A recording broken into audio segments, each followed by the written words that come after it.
The dumpster hit the pavement outside my bedroom window at 5:42 in the morning, hard enough to shake dust from the blinds.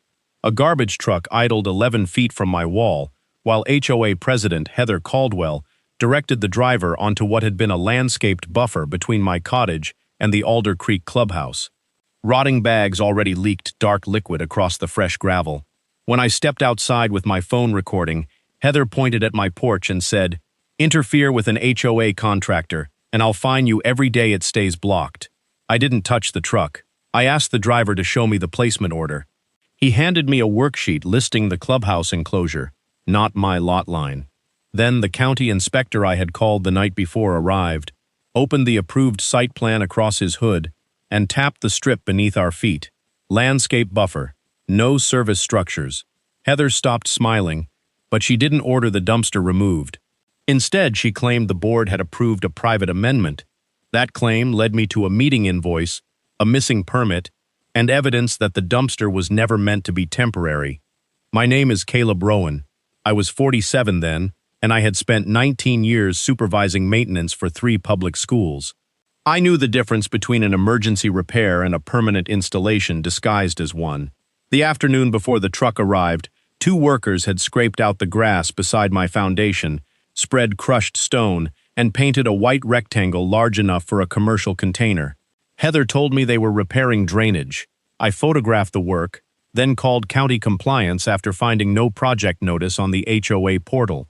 The inspector, Elena Marquez, crouched beside the new pad and pressed a gloved finger into the black runoff. There was no curb, drain, enclosure, or protective slab beneath it. The driver, whose name patch read Jonah Price, looked from the plan to his tablet. "My order says permanent weekly service," he said. Heather stepped closer and lowered her voice. She said the board's attorney would explain everything after the office opened.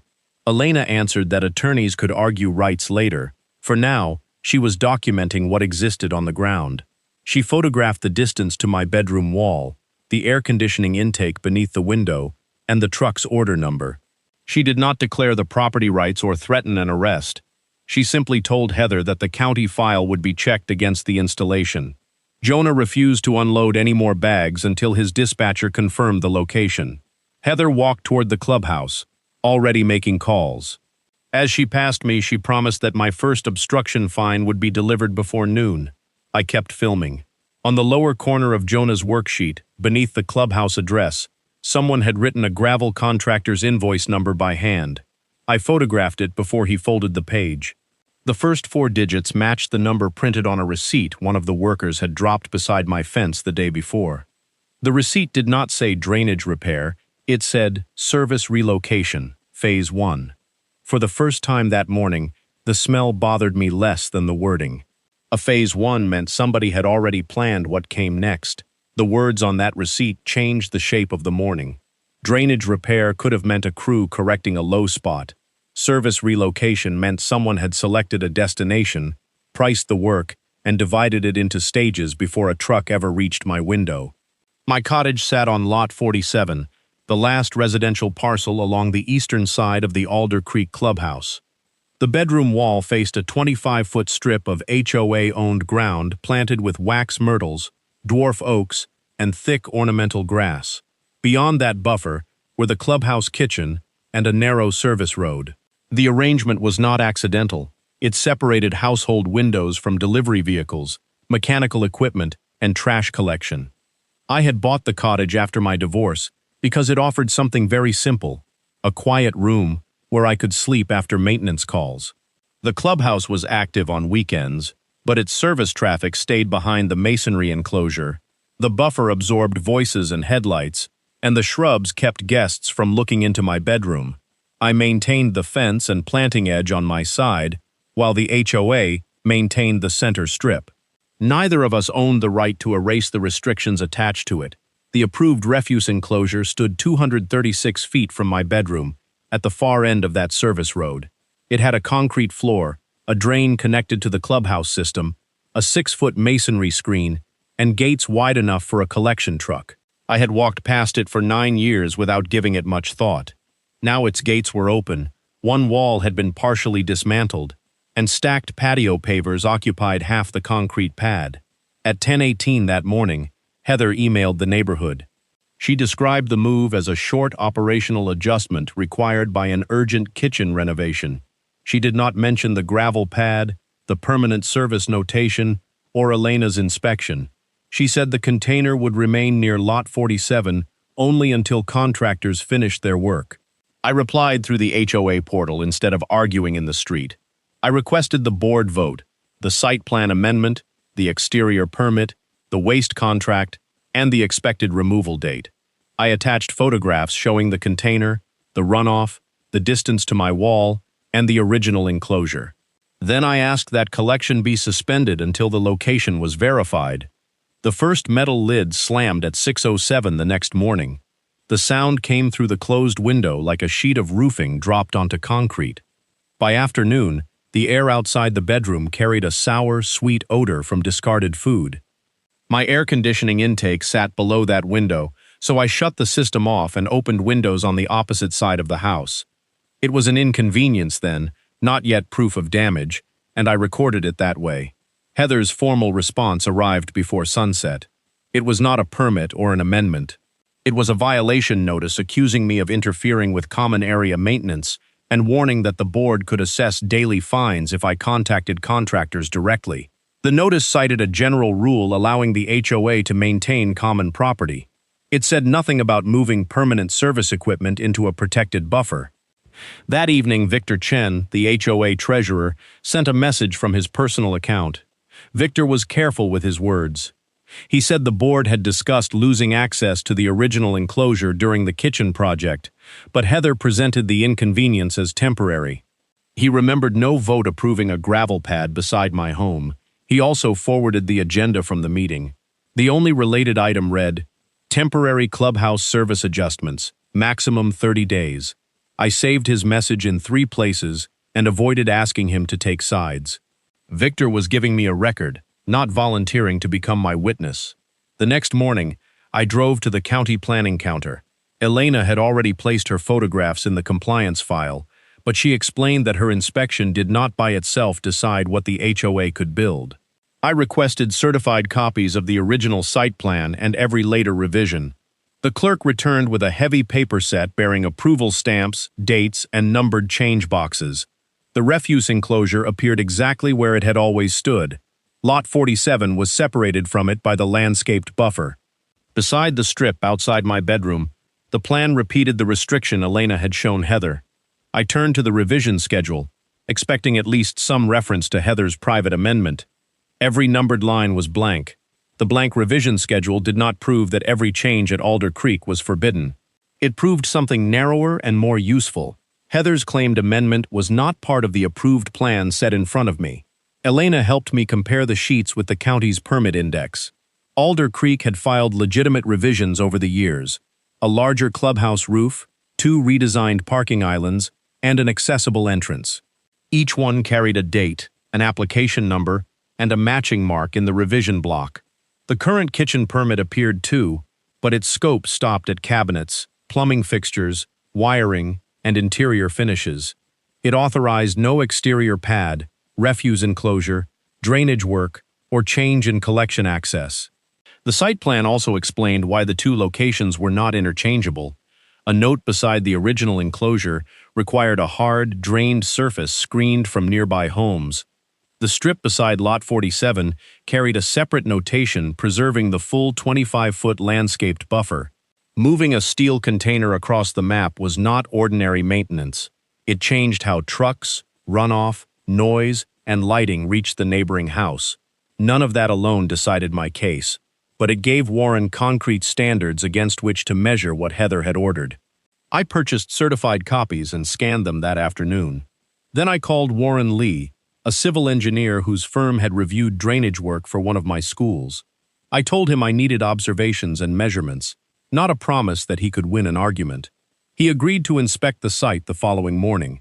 Warren arrived in a faded blue work shirt carrying a laser measure, level, camera, and narrow probe. He started at the original enclosure beside the service road. The concrete floor remained intact beneath the stacked patio pavers. Its drain still connected to the clubhouse system, and the masonry screen showed no structural failure. One gate had been removed, but the hinge posts could be reused. This wasn't abandoned because it stopped working, Warren said. At the new location, he measured 11 feet from the container to my bedroom wall and less than 5 feet from the edge of the gravel to the air conditioning intake. The pad sloped toward my house.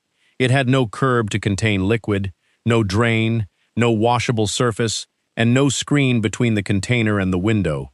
The crushed stone concealed soft soil, disturbed by the previous day's excavation. Warren photographed everything and marked the measurements on a copy of the site plan. He was careful about the limits of his role. He could describe the construction, compare it with the approved drawings, and identify how water would move across the ground. He could not declare the HOA guilty or decide what legal rights the plan created. That distinction mattered to me. Heather had started telling neighbors that I was using a friendly county employee and a hired engineer to manufacture violations. I wanted every person in my evidence chain to stay inside the authority they actually possessed. While Warren worked, Jonah's truck returned for the scheduled pickup. He parked on the service road rather than entering the buffer and walked over with his tablet.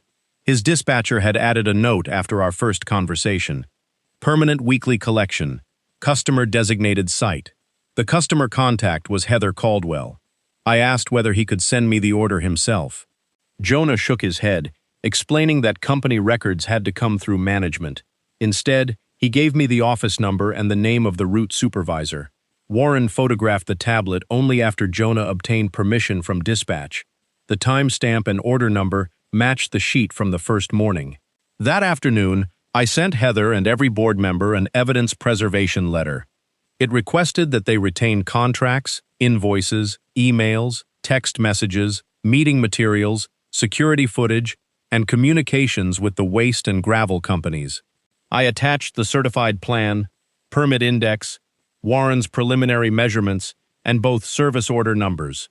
I again asked for voluntary removal before the next collection. Heather answered with 3 sentences. She called the location temporary, described the board's authority as absolute, and said further interference would increase my fines. She did not address the blank revision schedule or explain why the waste order said permanent. The county response was slower and more formal. Elena's supervisor reviewed the inspection, the approved plan, and the permit history before issuing anything. 2 days later, the HOA received a written correction notice identifying an unapproved exterior refuse location and directing the association to submit documentation, restore compliance, or pursue the available administrative review. It did not award me damages. It did not order anyone arrested. It created a dated government record that Heather could no longer dismiss as my opinion. That evening, orange copies of the notice appeared on the clubhouse doors. By morning, Heather had removed them and announced that the HOA would challenge the county's interpretation. Then the dumpster lid slammed outside my bedroom again. Before sunrise, the second week began with 2 collections and 4 new violation notices. Heather set the fine at $100 per day, claiming each email I sent to a contractor constituted a separate disruption. I stopped contacting vendors and routed every question through the board's official address. The fines continued anyway. On Tuesday, the HOA newsletter described an unnamed homeowner who was delaying the clubhouse kitchen renovation and exposing the association to additional cost. Everyone knew which house faced the dumpster. A few neighbors repeated Heather's version. Others walked past Lot 47, saw the Orange County notice marks still visible on the clubhouse doors, and began asking why a temporary container needed a permanent gravel pad. I did not answer rumors with rumors. I built a log.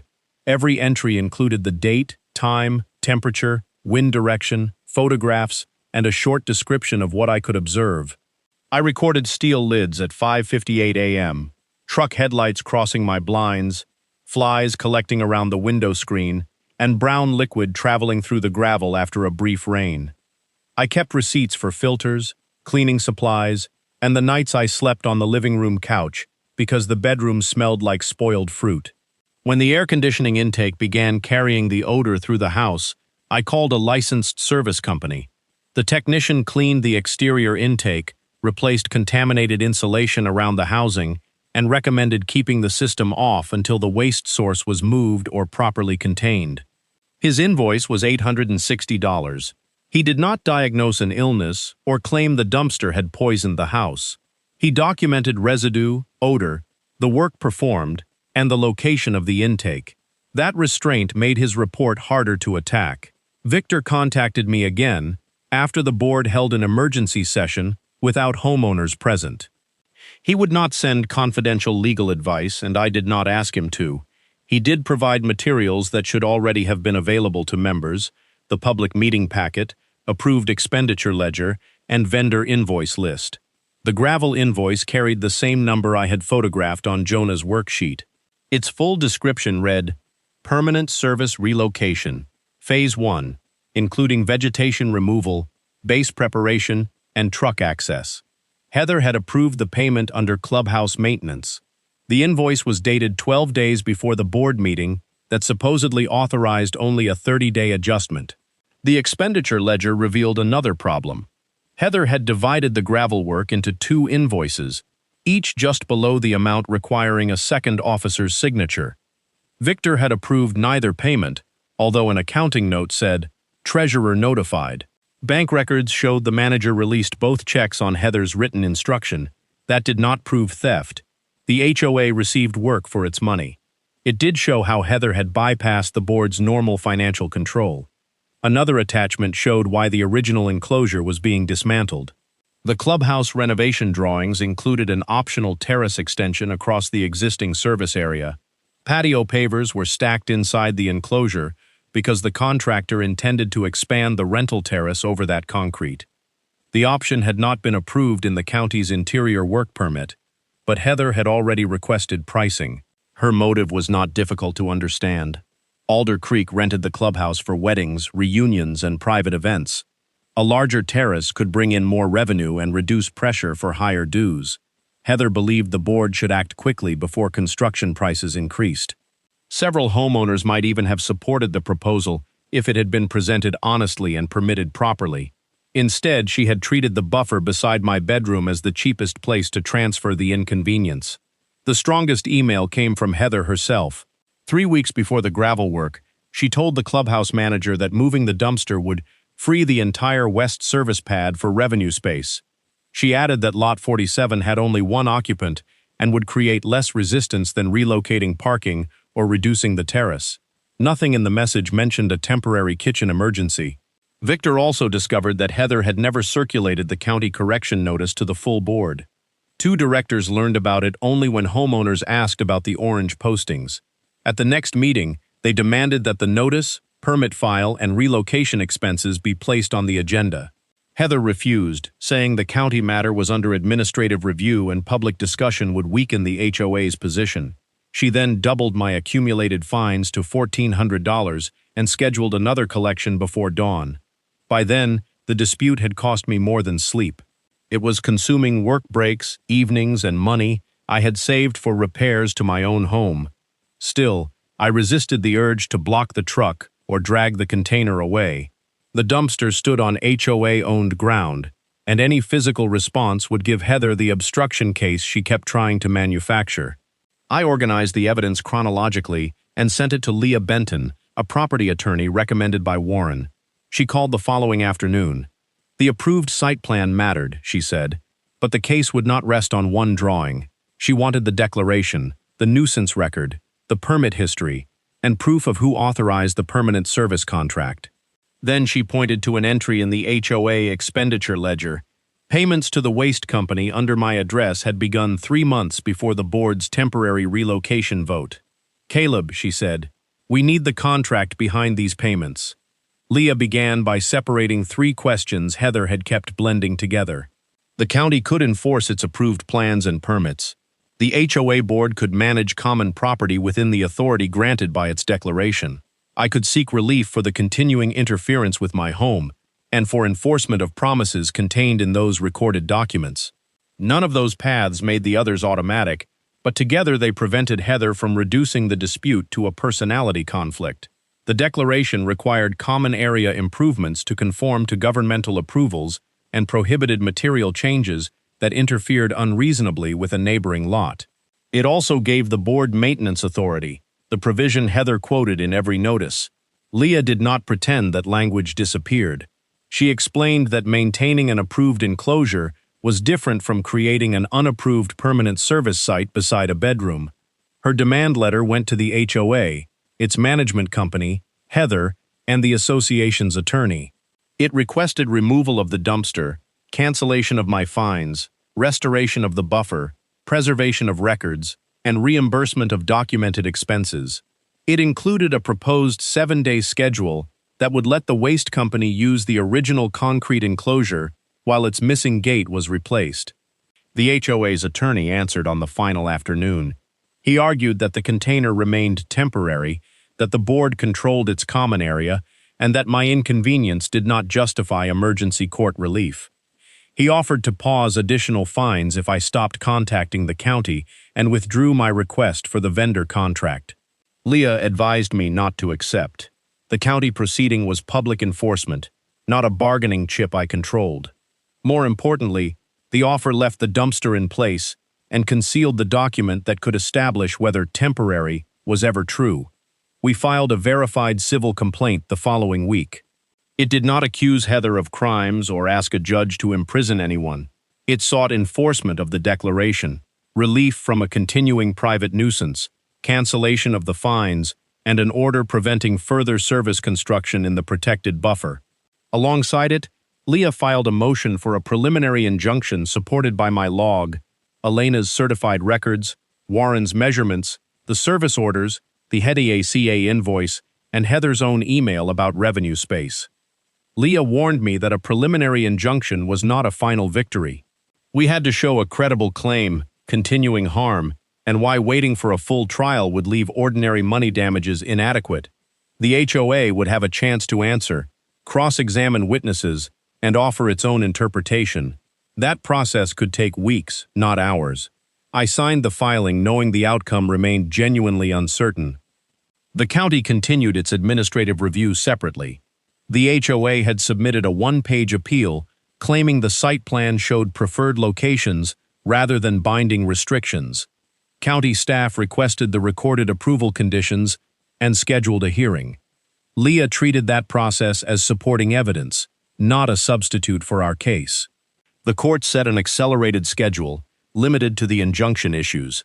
The HOA had to preserve and produce records related to the dumpster's authorization, plan duration, placement, and effects. That order finally reached documents Heather had refused to provide voluntarily. The waste contract was 43 pages long.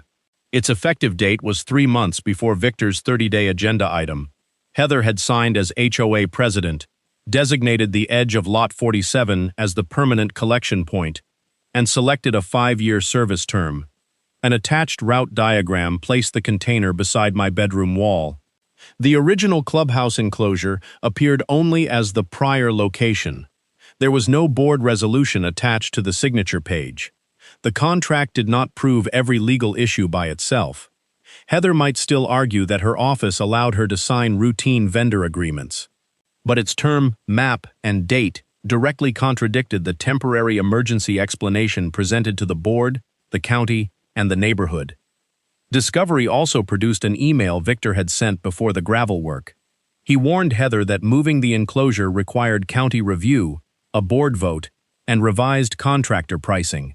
Heather replied that formal approval could follow once the kitchen schedule was protected. Her answer ended with a sentence I read twice. It is easier to obtain consent after the operational change already exists. The meeting records created another problem. The draft minutes prepared by the secretary described a maximum 30-day relocation. The final minutes, approved under Heather's signature, removed the time limit and referred only to necessary service adjustments. The secretary stated in writing that she had not made that edit. Victor and 2 other directors called a special board session. On advice of independent association counsel, they voted to suspend Heather's unilateral contracting authority while the litigation and financial review continued. They did not remove her from office yet, and they did not concede my entire case. They authorized the HOA's attorney to discuss mediation and to evaluate returning service to the original enclosure. Heather opposed both decisions. She maintained that moving the dumpster before the hearing would make the association appear guilty and expose the terrace project to cancellation. The board's attorney requested mediation but declined to remove the container in the meantime. For another 12 days, I kept the log.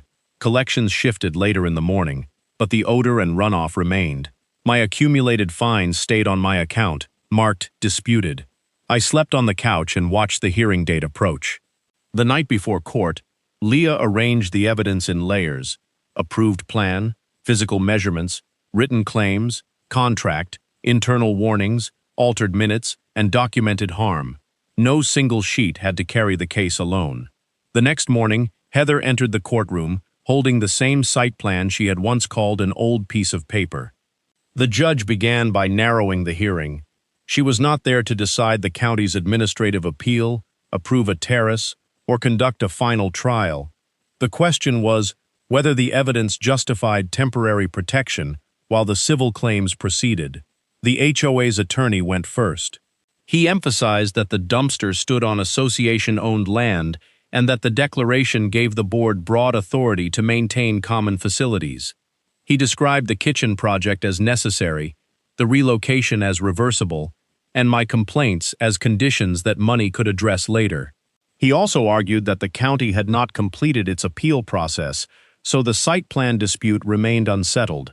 It was the strongest version of Heather's position, and it was not ridiculous. The board did control the common ground. Renovations sometimes required temporary disruption. A preliminary injunction was serious relief. Leah acknowledged all 3 points before showing why the records did not fit that explanation. Elena authenticated the certified plan set, the permit index, and the correction notice. She testified that the county file contained no approved revision authorizing an exterior refuse location beside Lot 47. On cross-examination, she agreed that county staff had not decided my private rights and that the administrative appeal was pending. Then Leah asked whether the 5-year route diagram matched any plan on file. No, Elena said. That location does not appear as an approved refuse facility. Warren followed. Using photographs and a scaled plan, he explained the 11-foot distance to my wall, the slope toward my foundation, the absence of a curb and drain, and the difference between loose gravel and the original concrete enclosure. The HOA's attorney suggested that rainwater could be managed with routine maintenance. Warren agreed it could be managed if the location were properly designed, reviewed, and built. This one had not been. The waste company's route supervisor authenticated its business records. He confirmed that Heather had selected permanent weekly service, approved the Lot 47 diagram, and signed a 5-year term. Jonah's first worksheet, the tablet entry Warren photographed, and the produced contract all carried the same customer and order numbers. The company had treated the instruction as permanent because nothing in its file described a 30-day move. Heather testified last for the HOA. She said the 5-year term governed the vendor relationship, not necessarily one collection location. She believed her office authorized operational changes and argued that protecting clubhouse revenue served every homeowner. When Leah asked why the route diagram labeled my address permanent, Heather said the vendor required a stable address for billing. Leah placed the draft minutes beside the final version. She showed Victor's warning email, Heather's response about obtaining consent later, the split gravel invoices, and the terrace message describing Lot 47 as the point of least resistance. Heather maintained that she had acted quickly because delays would increase construction costs. Then Leah returned to the simplest question. Where is the amendment you told Mr. Rowan had already been approved? Heather looked down at the plan set. She said the board's maintenance authority functioned as the amendment. That answer connected every layer of the case. The claimed private amendment was not missing. It had never existed. The HOA's attorney proposed a sealed lid, washing, and screening, while the county appeal continued. Leah answered with photographs of the original enclosure. It already provided controls 236 feet away, except for its gate. Warren estimated that restoring the gate would take less than a day. The judge asked why the approved location had not been used. Heather replied that it interfered with the planned terrace schedule. The answer placed future rental space ahead of an existing bedroom. The judge ruled from the bench after a short recess. She did not issue a final judgment or resolve every contract question. She found that I had shown a substantial likelihood of success on the declaration enforcement claim, a continuing interference not adequately addressed by later damages, and a balance of harms favoring temporary removal. The preliminary injunction required the HOA to stop collection beside Lot 47 and remove the dumpster within 10 days. It prohibited new service construction in the buffer while the case was pending and barred collection of my disputed fines. The order allowed the HOA to restore service at the original enclosure or arrange another lawful temporary location. Outside the courtroom, Heather said nothing to me. Victor stood with two directors near the elevators, reading the order line by line. The association's attorney requested mediation before broader discovery increased everyone's costs. Mediation took place 3 weeks later. By then, the county had denied the HOA's administrative challenge because the recorded approval conditions incorporated the site plan and its landscaped buffer. That decision did not award me private damages, but it removed Heather's argument that the location might still receive retroactive acceptance without a new application. The negotiations lasted 9 hours. I wanted the buffer restored and future protections recorded. The HOA wanted cost certainty and an end to expanding legal fees. Victor insisted that contractor payments be made directly rather than passed through Heather. Two directors refused to support any agreement that preserved my fines. Once those interests were written clearly, the gap narrowed. Leah reminded me that a consent judgment with inspection deadlines offered more practical value than spending another year pursuing an uncertain damages award. The settlement converted the temporary protection into a consent judgment.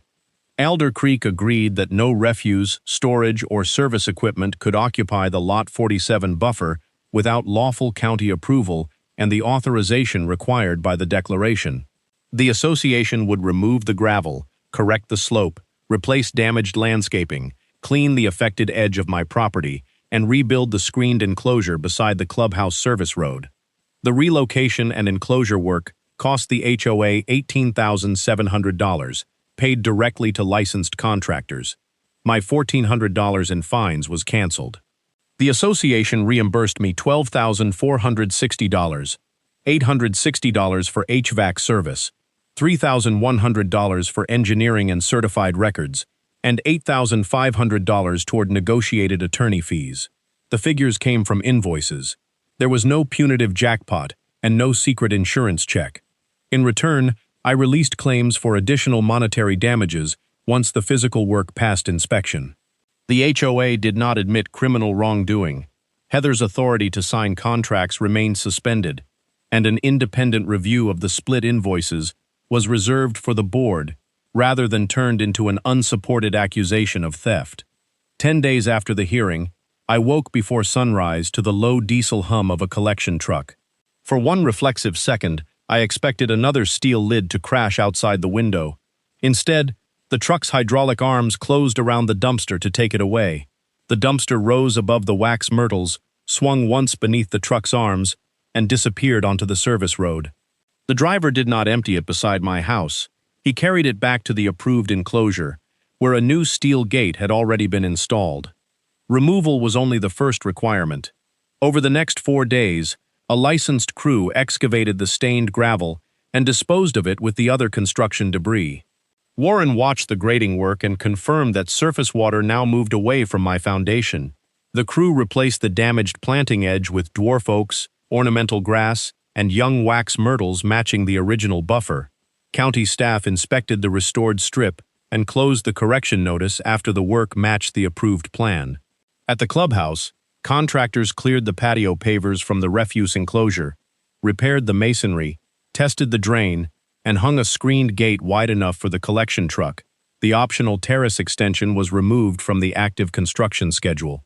It could be proposed again someday, but only through the documented approval process and without shifting service equipment into the buffer. The HOA removed every fine from my account. The $12,460 reimbursement arrived through the association's attorney with an itemized settlement statement. I used part of it to pay Leah and Warren, then scheduled a final cleaning of the air conditioning intake. Once the system ran without carrying the sour odor into the bedroom, I moved my pillows off the living room couch. The board's financial review found that Heather had exceeded her contracting authority and bypassed the required second signature. It did not claim she had stolen association money. At a special meeting, the directors held a no-confidence vote, and Heather resigned as president. She remained a homeowner at Alder Creek, subject to the same rules and assessments as everyone else. Victor became interim president long enough to adopt new controls. Contracts above the approval threshold required 2 verified signatures. Material common area changes had to include the relevant permit and plan references in the public meeting packet. County notices could no longer be withheld from directors or removed from the homeowner portal. Some neighbors apologized for believing the newsletter. Others never mentioned it again. I did not need a public confession from every person who had doubted me. The corrected ground, canceled fines, and rebuilt enclosure were more useful than an argument in the clubhouse parking lot. I kept one certified plan in a flat file beside my maintenance records. The photographs, invoices, messages, and court papers went into a labeled archive. I did not keep them because I expected another fight. I kept them because clear documented records had steadily turned noise into facts. Several weeks later, I woke at 5:42 without an alarm. Pale light rested across the bedroom wall. Outside, sprinklers clicked through the restored grass, and birds moved inside the new shrubs. There was no diesel engine, no steel lid, and no dark runoff crossing the gravel. I raised the blinds and wiped away the last line of dust left from the morning the dumpster landed outside my window. Heather had assumed an approved plan was only an old sheet of paper nobody would bother to read. She was wrong about the paper, and she was wrong about me.